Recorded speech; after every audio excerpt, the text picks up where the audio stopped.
Le surf est plus qu'un sport, c'est un style de vie, c'est un art de vie. En plus, le surf, c'est un peu une métaphore du vivant. La vie est comme une vague. Et sur cette vague, on est à la fois déterminé et libre.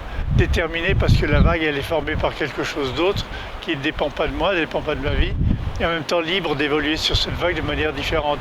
Donc le surf, c'est plus qu'un sport, c'est un art de vivre, c'est une culture.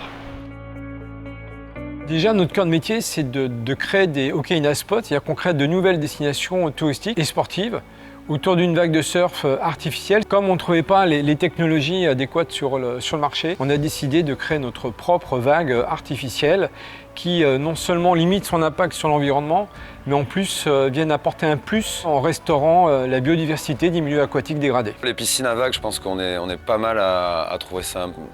Enfin, c'est à la période actuelle que ça va à l'encontre un peu de la bonne marche du monde, c'est-à-dire qu'on est en train de se rendre compte que d'un point de vue climatique, les choses s'accélèrent. L'eau est un bien assez précieux, assez rare. Les espaces naturels, on est en train de tout bétonner, donc il y a de moins en moins d'espaces naturels, alors que l'océan nous permet de surfer des vagues tous les jours. Il y a des projets de bétonification comme la piscine de Kelly Slater ou d'autres piscines, et on est en droit de se poser la question de savoir si c'est vraiment utile. Le système d'Okeina, ce qui m'a poussé à venir voir le laboratoire de recherche et développement, c'est vraiment voir que déjà il n'y a aucune structure de béton. C'est une structure qui flotte sur un plan d'eau qui est déjà existant. On utilise donc de l'eau qui est dans un lac ou dans un lagon. Et puis après, il y a surtout une utilisation de l'énergie qui est assez faible. Donc je vois ça un peu comme une initiative qui va dans le bon sens et peut-être une opportunité de rectifier un peu le tir des vagues artificielles. La technologie Okeina Wave repose sur un atoll flottant qui est positionné dans un plan d'eau déjà existant, qu'il soit lacustre ou marin. Cette installation se monte et se démonte tout aussi facilement, ce qui fait qu'elle n'impacte pas définitivement les milieux dans lesquels elle vient s'installer.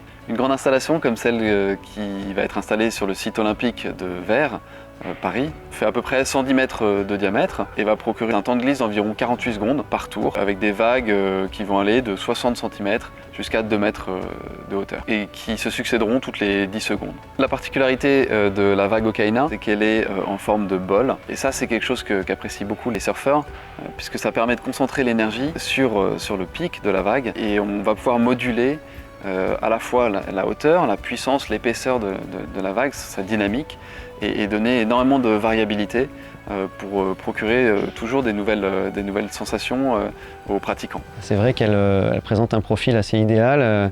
On voit qu'elle tube, qu'elle déferle de manière très régulière. On sent qu'il y a de la puissance. Dans le cadre d'une vague très performante, ça peut permettre aux surfeurs déjà confirmés de progresser, de travailler leur technique. On sait que dans le sport, la répétition du geste, elle est très importante. Moi, en tant que surfeur confirmé, je suis très attiré par le profil de cette vague et j'aimerais beaucoup l'essayer.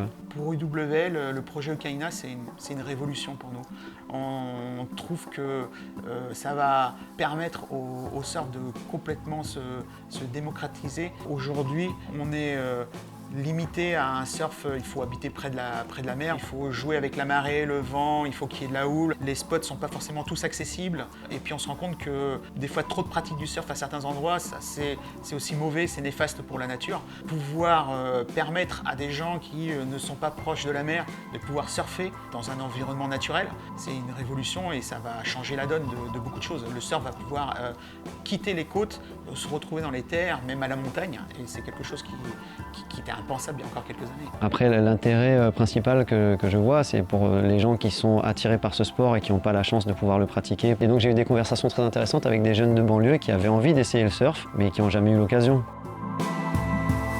Vivre sa passion pour le surf, c'est aussi être conscient du milieu dans lequel on évolue et de sa fragilité. Ce qui me plaît dans le projet d'Okeina, c'est qu'il y a une vraie considération écologique. Si le projet va jusqu'à restaurer des environnements abîmés, je trouve ça fabuleux. Ce qui va différencier Okeina des premières générations de vagues artificielles, c'est que ces premières vagues artificielles, elles ont toutes deux points communs.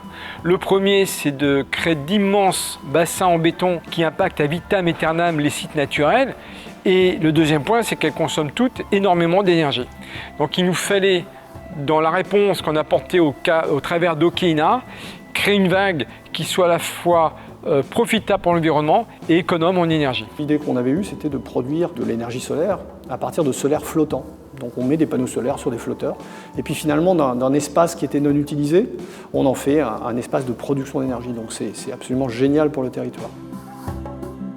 Le point fort, c'est ce côté flottant. Cet atoll-là, il est unique, on ne bétonne pas, on se pose. Le génie de ce projet, c'est vraiment de pouvoir se poser sur n'importe quel plan d'eau. On peut utiliser la vague, notamment pour l'oxygéner l'eau. Et ça, c'est un point qui est important parce qu'en fait, aujourd'hui, 80% des plans d'eau intérieurs en France, mais pas qu'en France, ailleurs dans le monde aussi, sont victimes de ce qu'on appelle des phénomènes d'eutrophisation, c'est-à-dire c'est une asphyxie des plans d'eau qui sont dus entre autres, ou en tout cas principalement souvent à des cyanobactéries. Cette installation nous apporte également un certain nombre d'atouts et de possibilités, puisqu'on va pouvoir venir récupérer et éliminer, recycler les microplastiques, ainsi que les macroplastiques bien évidemment, grâce aux flux d'eau qui ont cours à l'intérieur de l'installation. On va profiter finalement de cette structure flottante pour pouvoir plugger des petites huttes justement tout autour de la structure de la vague pour donner des fonctions écologiques à la vague. Ce qui est important, c'est pas juste de mettre des nurseries artificielles. Le projet, c'est aussi faire des suivis pendant plusieurs années pour évaluer un peu quelle biodiversité, quelles sont les espèces finalement qui vont être concernées. Et donc l'idée au travers de Keyna, c'était non seulement d'innover en créant une technologie qui ne vienne pas impacter négativement les milieux, mais voire mieux, qui puisse apporter un bénéfice. Et en l'occurrence, pour ce qui nous concerne, un bénéfice pour la biodiversité. Sur ce marché du surf qui est en pleine expansion, il y a un très fort désir de pouvoir pratiquer régulièrement ou d'apprendre cette activité, notamment pour tous ceux qui habitent loin des spots naturels. Et donc nous, on vient répondre à cette attente-là, on vient répondre à ce désir, mais tout en répondant à ce désir, l'idée que l'énergie de cette vague qu'on va provoquer, que l'on va générer, contribue à restaurer les milieux. Mais étonnamment, le fait de raisonner comme ça, on s'est rendu compte que le modèle économique est encore plus rentable. Et c'est parce que c'est à la fois profitable pour son environnement et que c'est rentable économiquement. C'est la raison pour laquelle on a remporté le label Solar Impulse de la fondation suisse de Bertrand Piccard et qui ont retenu Okina comme une des 1000 solutions qui pourraient changer le monde.